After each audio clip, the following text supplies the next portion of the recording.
Welcome to FairPlay, Football AI Review, and what a statement the United States have made to open their home World Cup. 4 goals, a record-breaking performance, and 70,000 fans inside Los Angeles Stadium witnessing history. The hosts beat Paraguay 4-1, and this was no flattering scoreline. This was Group D, Match 4 of the 2026 FIFA World Cup, and the stakes could not have been clearer. As tournament co-hosts, the United States needed a strong opening to set the tone and lay down a marker for the rest of the group. Paraguay, arriving with genuine South American pedigree, needed points badly after a mixed qualification campaign. Both sides knew that a loss in the opening match creates a mountain to climb, in a group also containing Turkey and Australia. The pre-match narrative centered on whether Mauricio Pochettino's young squad could handle the weight of expectation on home soil in front of a nation desperate for a deep World Cup run. This was the first World Cup match played on American soil in more than 30 years, a fact that added enormous emotional charge to the occasion. Paraguay boss Gustavo Alfaro had his own concerns, managing a squad whose South American qualifying form had been inconsistent and who needed an early foothold in the group to stay alive.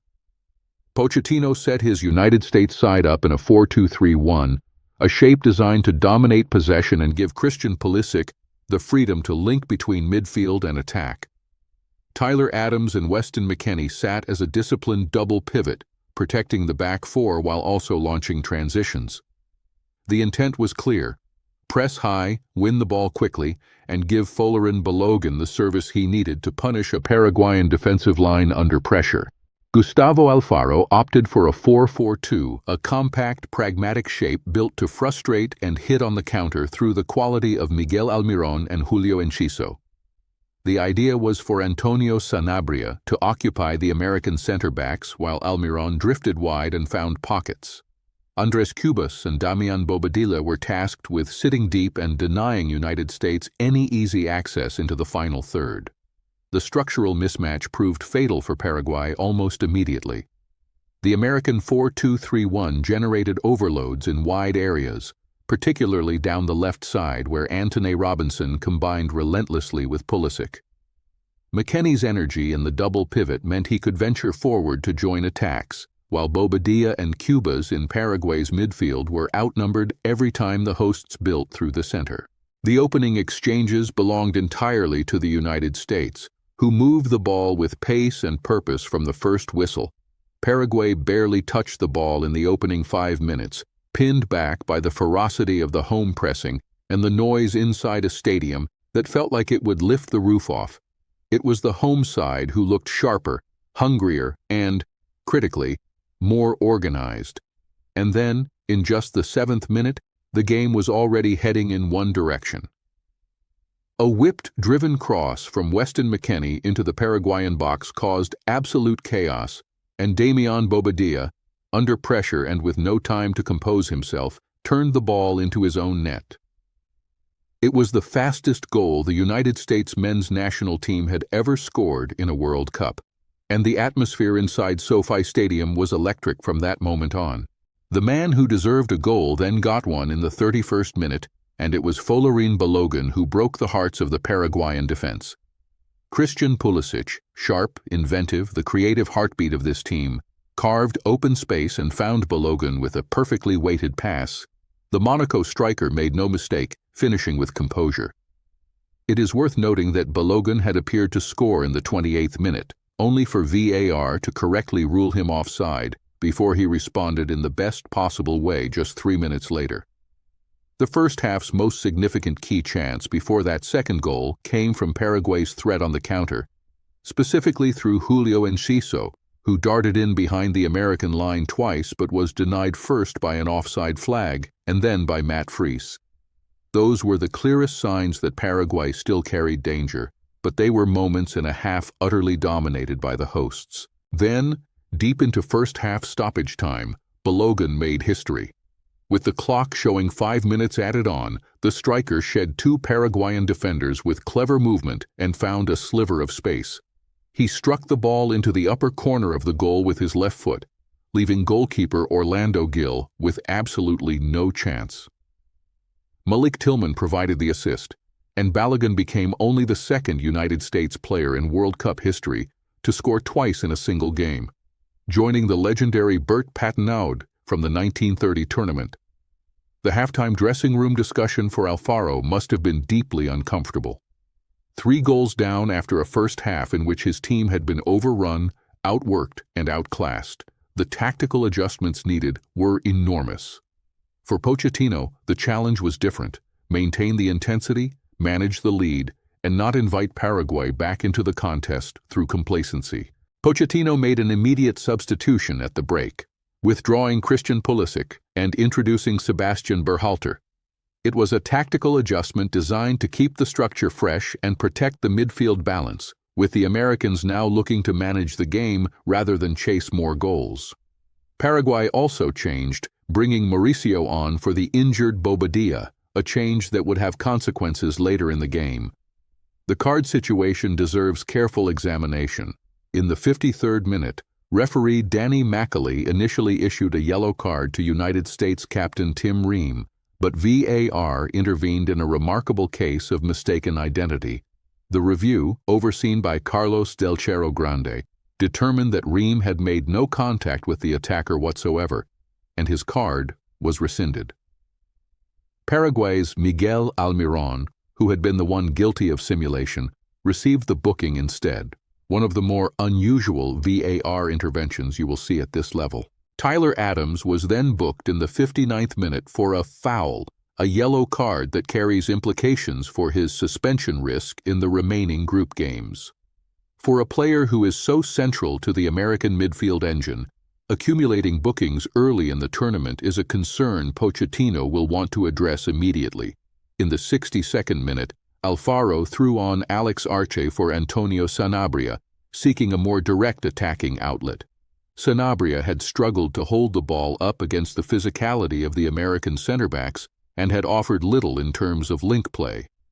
Arce brought energy, but by this stage the contest had already tilted so heavily that restructuring felt almost academic.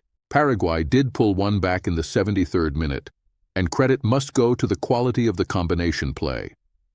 Julio Enciso, the brightest spark in the Paraguayan attacking line, found a perfectly timed run in behind and slid the ball across the face of goal. Mauricio, the substitute midfielder, arrived on cue to slot the ball beyond Matt Freese.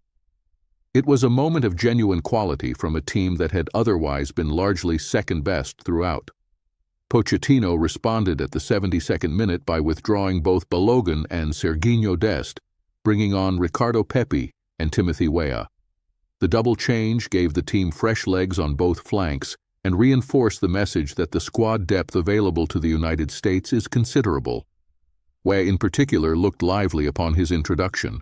In the 79th minute, 3 Paraguay changes arrived almost simultaneously: Ramon Sosa for Almiron, Gustavo Velázquez for Cáceres, and a minute later, Kaku for Diego Gomez.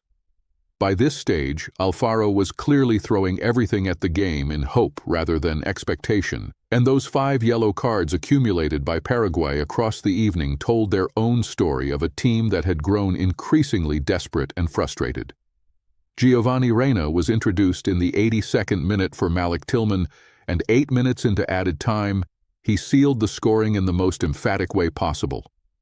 Alex Freeman delivered the assist, and Reyna, a player who has waited so long for this moment, crashed home his first-ever World Cup goal to make it 4-1. It was a finish that completed a historic evening and capped the highest-scoring World Cup performance in United States men's history. The decisive moment of this match came not in the final minutes, but in those 5 minutes of first-half stoppage time when Balogun scored the third. At 3-0, with Bobadilla's own goal already reshaping the contest, Paraguay had nothing left to cling to psychologically. The third goal was the moment any remaining hope was extinguished. On possession, the numbers were commanding: 65% of the ball for the United States against 35% for Paraguay. But more revealing than the percentage itself was what the Americans did with that possession. 510 accurate passes, an 85% pass accuracy, and 598 passes attempted in total. This was not sterile control. This was genuinely productive ball movement that created repeated chances. The attacking output reflected that productivity clearly. The United States registered 16 total shots, 13 of which came from inside the box. Their expected goals figure of 1.76 was actually beaten by the real tally, suggesting they finished clinically when it mattered. Paraguay mustered just 9 shots, only 4 from inside the area, and an expected goals figure of 0.48, barely threatening enough to justify optimism at any point. Defensively, the American center-back pairing of Chris Richards and Tim Ream delivered a commanding performance. Ream, in particular, in what may be his final World Cup tournament, was dominant in the air and composed on the ball. Paraguay's 92 dangerous attacks in the data field look alarming until you realize the vast majority were peripheral and never truly tested the American structure or goalkeeper, Matt Freese, who needed to make only 1 save across the full 90 minutes. The standout performer on the American side was, beyond any doubt, Pulisic and Balogun. 2 goals, both finished with technical excellence, one with his right foot, one with his left, and a constant menace to a Paraguayan backline that simply could not contain him. He was denied a third by VAR in the 28th minute, which only emphasizes how dominant he was in those first 45 minutes. He enters the World Cup as a genuine threat. For Paraguay, the most impressive individual was Julio Enciso, who showed precisely why he is rated so highly in European club football. His directness, his ability to find space between the lines, and the quality of his assist for Mauricio's goal all pointed to a player capable of influencing games at this level. In a team that struggled, Enciso at least gave Alfaro something to build around for the next 2 fixtures. The player who must be honest with himself after this performance is Miguel Almirón. The Almirón who lit up Newcastle United in the Premier League was largely absent here. He was booked for simulation in the 53rd minute, never a good look, and contributed little of the creative spark that makes him such a dangerous weapon on his best days. At 30 years old, at a World Cup on a big stage, this was a night when he needed to step forward and instead faded badly. Tactically, Pochettino got almost everything right. The 4-2-3-1 gave the team a perfect balance of control and attacking threat, and his halftime substitution of Pulisic showed the composure of a manager who understood the game needed managing rather than forcing. Alfaro's biggest error was perhaps persisting with Sanabria for as long as he did. The striker contributed virtually nothing in the first half against a well-organized American defensive structure. Head-to-head history between these 2 nations is limited and does not carry the weight of a deep rivalry, but this result sets a significant psychological precedent. The United States, playing at home with a young and hungry squad, have now beaten a South American nation convincingly on the grandest stage of all. For any future meetings, that confidence will linger. Paraguay will need to respond with character. The United States arrive at this tournament in excellent shape. No injury absentees listed, a 23-man squad packed with options, and a 3-0 lead in the group after 1 game. The quality of depth shown in this substitution window, from Reina to Pepe to Weah, suggests Pochettino has genuine options at every position. The hosts looked both physically and tactically ready for a deep tournament run. Paraguay, by contrast, arrive at their next fixture having burned significant credit. Their qualification campaign showed genuine quality. That famous win over Argentina in South America was no accident. But this was a performance that raised serious questions about their defensive organization and mental resilience. They now face Turkey next, a match that has the feel of a must-win before the tournament has even fully begun. The Group D standings after 1 round of matches tell a clean story. The United States sit top with 3 points, goals for and against already painting a rosy picture. Australia and Turkey are both on 0 from their own encounter, meaning this group is now tilted firmly in the host's favor. Paraguay are bottom with no points, a -3 goal difference and dwindling margin for error. Looking ahead, the United States face Australia at home on June 19th before traveling to face Turkey on June 26th. Both are winnable fixtures for a team that has now shown it can defend deep and attack with cutting efficiency. Paraguay, meanwhile, must beat Turkey away from home on June 20th, then face Australia 6 days later.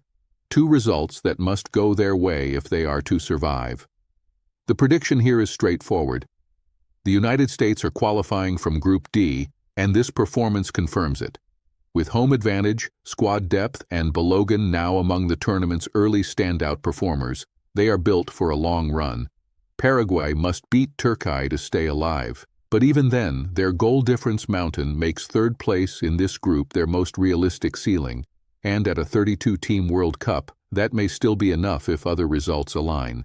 This was a night that deserved to be remembered. A 4-1 win, a tournament record scoreline for the nation, and a Balogun masterclass that rewrote the history books.